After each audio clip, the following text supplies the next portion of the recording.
Lower your guard for one moment and look closely at the cage you call comfortable. In my time, a man knew his enemy by sight. Steel against steel, fire against stone. You could see the siege tower on the horizon and ready your spear. But the enemy that hunts you now wears no armor and sounds no horn. It arrives as a soft mattress, a warm room, a meal delivered before you have even risen from your chair. It does not break down your gates. It simply asks you to never leave the castle again, and you have agreed.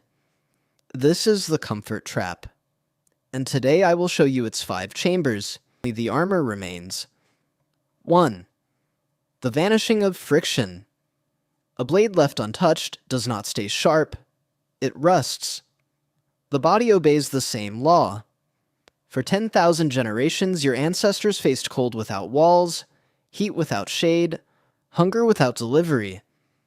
Their bodies adapted because they were forced to. This is not punishment. This is instruction. The old healers who studied such things gave it a name. Hormesis. A small, survivable stress, met again and again, teaches the body to grow stronger in its presence.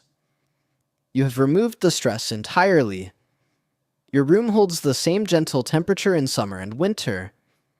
Your chair holds your weight so your legs need never strain. Your body, sensing no threat worth preparing for, simply stops preparing.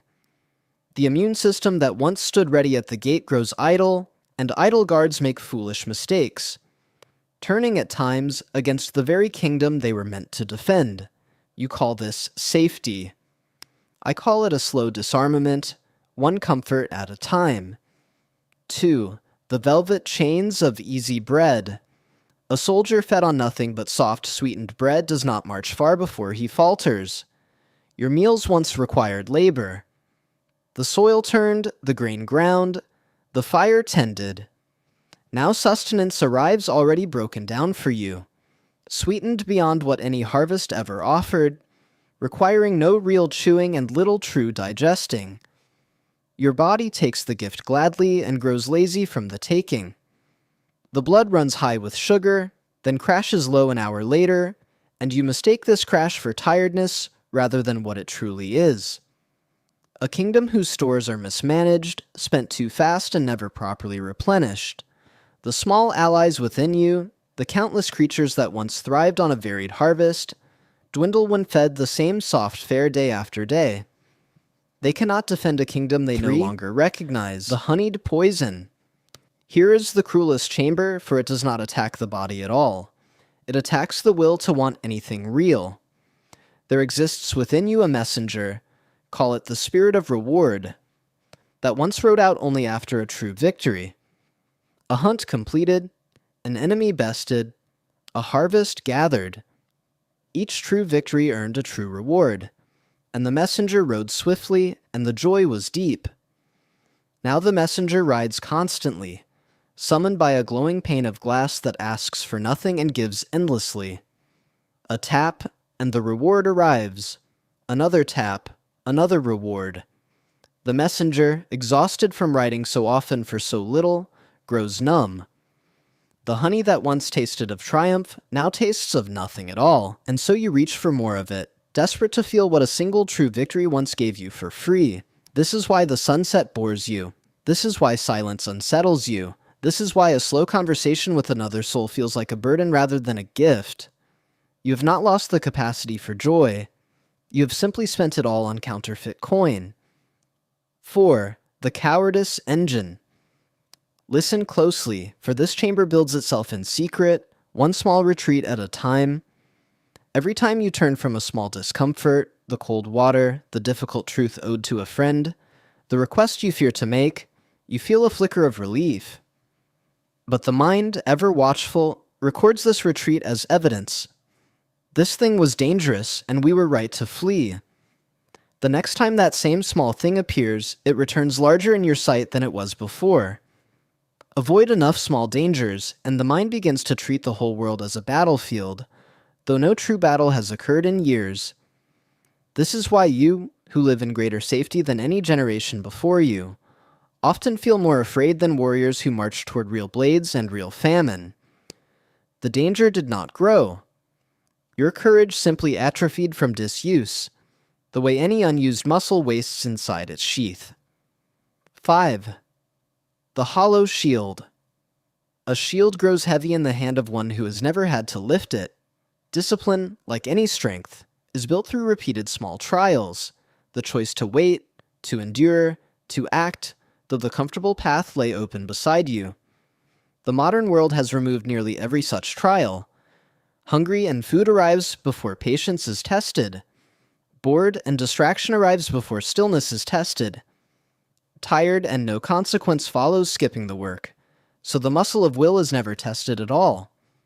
Each time you take the easy road instead of the harder, truer one, your discipline grows a little thinner, a little weaker, until the day arrives when you truly need it. A great task, a real crisis, a door that will not open without effort, and you reach for your shield only to find it hollow, worn through by 1,000 small surrenders you never noticed making.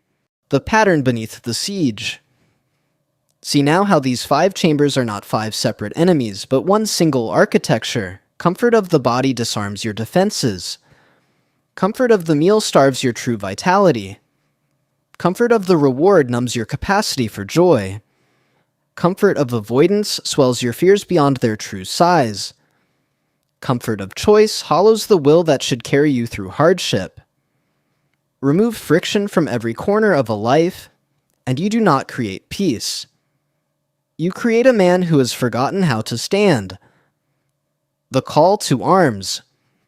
So hear the remedy and know it is not complicated, though it will not be comfortable. Meet the cold on purpose, water on the skin each morning, brief and bracing, to remind the body it still knows how to answer a challenge. Eat what requires true effort to digest, root, meat, whole grain, and let the soft, sweetened bread become the rare feast rather than the daily ration. Walk before you reach for the glowing pain. Let the first moments of your day belong to boredom, unfilled and unrushed, until the messenger of reward learns patience again. Choose one small fear each week and walk directly toward it. The hard conversation, the early rising, the heavy lift, the request you have avoided making. Let the mind learn, again and again, that the world did not end when you stood your ground. And when discomfort arrives uninvited, hunger before the meal, boredom before the relief, fatigue before the rest, let it sit a while longer than you are used to. This is how the shield is reforged, not in a single great battle, but in 1,000 small refusals to surrender. The final word: I do not ask you to despise comfort forever, nor to sleep on stone out of pride. A warm fire is a fine reward for a day rightly earned. Comfort is the feast after the march, never the whole of the march itself. But know this: nothing of lasting worth has ever grown in soil too soft to offer resistance. The siege you face will not be lifted by softer walls. It will be lifted by a man who remembers how to stand in the cold a while and call it nothing more than weather. This is just Chronicles of the Realm. If you are ready to rebuild your own castle, subscribe to the Guard. Pick up your shield. Knight signing off.